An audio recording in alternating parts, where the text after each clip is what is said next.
Hello everyone, আমি মাম্পি। আমার আরও একটি নতুন ব্লগে তোমাদের সবাইকে জানাই অনেক অনেক স্বাগত। তো কেমন আছো তোমরা সবাই? আশা করছি তোমরা যে যেখান থেকে আমার ভিডিওটা দেখছো প্রত্যেকেই খুব খুব খুব ভালো আছো। আমরাও কিন্তু বেশ ভালো আছি। হোটেলের গার্ডেনে দাঁড়িয়ে কিন্তু ব্লগটা শুরু করছি। পুরীতে আসলে সবাই যা করে আমরাও কিন্তু সেরকমটাই বিকালবেলার প্রত্যেক দিন সাজুগুজু করে ঘুরতে বেরিয়ে যাচ্ছি। আর এই হোটেলটা দেখো চারিদিক থেকে কি সুন্দর করে লাইট দিয়ে সাজানো। সন্ধ্যা না হতে হতেই কিন্তু হোটেলের সমস্ত লাইটগুলো জ্বালিয়ে দেয়। আর আজকে জানো তো আমাদের কী প্ল্যানিং রয়েছে? আজকে আমরা বাড়ির জন্য একটা জগন্নাথ বলরাম সুভদ্রা দেবীর মূর্তি কিনতে যাব। তো চলো যাওয়া যাক। ব্লগটার সাথে থাকো আর ব্লগটা দেখতে থাকো। প্রথমেই আমরা ভাবছিলাম যে আগে কোথায় যাব, আগে কি একটু সি বিচের ধারে গিয়ে বসবো, নাকি ওই জগন্নাথ বলরাম দেবের মূর্তিটা কিনতে যাব। এর মধ্যেই আমার হাজব্যান্ড কিন্তু টোটো ঠিক করে ফেলেছে স্বর্গদুয়ারে যাওয়ার জন্য।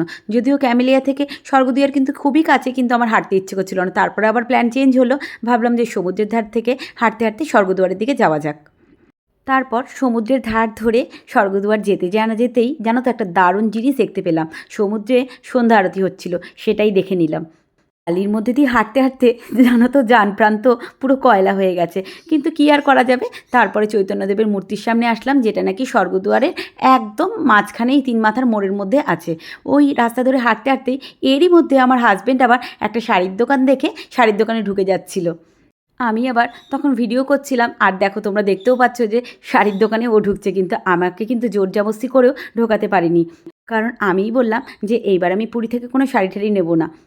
কারণ আগের বছর এসে যে সমস্ত শাড়িগুলো নিয়ে গেছিলাম সেগুলোর একটাও এখনও ব্লাউজও বানানো হয়নি আর পরাও হয়নি। তারপর ওখান থেকে ছেলেদের একের পর এক আবদার মেটাতে মেটাতে চলে এসেছি দেখো আমরা একটা মূর্তির দোকানে। ওখানে এসে আমরা প্রথমেই মূর্তির সাইজগুলো দেখছিলাম, কারণ এই মূর্তির সাইজ সম্পর্কে আমাদের কিন্তু কোনো আইডিয়া নেই। আমি কিন্তু এই ব্যাপারে আমার হাজব্যান্ডকেই সবসময় জিজ্ঞেস করি যে কীরকম সাইজের নেব, কিন্তু ওর জানো তো সব কিছুই বড় বড় পছন্দ। কিন্তু আমার ঠাকুরঘরে যেরকম বেদিটা করা আছে সেই জায়গাটা বুঝেই তো নিতে হবে, তাই না? এখানে জানো তো মূর্তি কিনতে আসলে ওরা দু রকমের অপশান দেখায়। প্রথমেই ওরা জিজ্ঞাসা করে নেয় ৩ রকম ৩টে কালারের নেবেন নাকি সাদার উপরে নেবেন। আর এখানে পুরীর মন্দিরে যেই মূর্তিগুলো রাখা আছে সেটা কিন্তু ৩ রকম ৩টে কালার দিয়ে।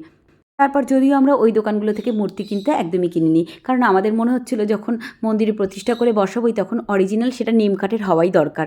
কিন্তু আমাদের একটু সন্দেহ হচ্ছিলো, তাই ওখান থেকে আর কিনিনি। এরপরেই তো ওখান থেকে হাঁটতে হাঁটতে বেরিয়ে চলে এসেছি একটা ফালুদার দোকানে। পুরীতে আসলে আমরা প্রত্যেকবার কিন্তু এনার কাছ থেকে ফালুদা খাই। আমার বর দেখেছো তো, যেই ফালুদার গ্লাসটা হাতে নিচ্ছে ওটা কিন্তু ওর জন্য নয়, কারণ ও এই সমস্ত জিনিস একদমই খায় না। আমার 2 ছেলে আর আমার জন্য, আমার শাশুড়ি মাও এটা খায়নি। আর ফালুদা খেয়ে বেরিয়েই তারপরে চলে এসেছি স্ট্রিট ফুড, যেটা না খেলেই নয়। পুরীতে আসবো স্ট্রিট ফুড খাবো না, এটা তো হতেই পারে না। আর জানো তো দার্জিলিংয়েও কিন্তু এই পুরীর মতোই স্ট্রিট ফুড আমি খাবই। আমাদের কলকাতায় সেরকমভাবে আমি স্ট্রিট ফুড না খেলেও, মানে আমি রাস্তায় দাঁড়িয়ে যে আমার কোনো কিছু খেতেই হবে এরকম কোনো ব্যাপার নেই। কিন্তু আমি ঘুরতে গেলে যে এখানকার যা আমি সব কিছু ট্রাই করে আসবই। আর দেখো তারপরেই চলে এসেছিলাম হোটেলে। হোটেলে এসে একটু ঠান্ডা হাওয়া খেয়ে নিচ্ছি, কারণ এতক্ষণ ধরে হেঁটে হেঁটে মার্কেটে ঘুরে কোনো কাজ তো হলোই না, একদম হাঁপিয়ে গেছি। আর এখন তাই প্ল্যান করেছিলাম যে আস্তে আস্তেই রাস্তা দিয়ে প্ল্যান করছিলাম যে এখন একটু হোটেলে গিয়ে রেস্ট নিয়ে একটু ঠান্ডা হাওয়া খেয়ে তারপরে খাবারগুলো খেয়ে তারপরে আবার গার্ডেনে গিয়ে বসবো। ছেলেদের আর বরকে শাশুড়ি মাকে এক এক করে খাবারগুলো বেড়ে দিচ্ছি, আমার হাজব্যান্ড আবার ভিডিওটা করে দিচ্ছে। আমি আবার এর ফাঁকে একবার ওকে বলছি এত উঁচু করে ক্যামেরাটা ধরছো কেন। আসলে ও সোফায় বসে বসে ভিডিও করছিল না, ওই জন্য। তারপরে তো এই স্ন্যাক্স খাওয়ার পর্ব মিটিয়ে চলে গেছি আমরা একদম সোজা গার্ডেনে।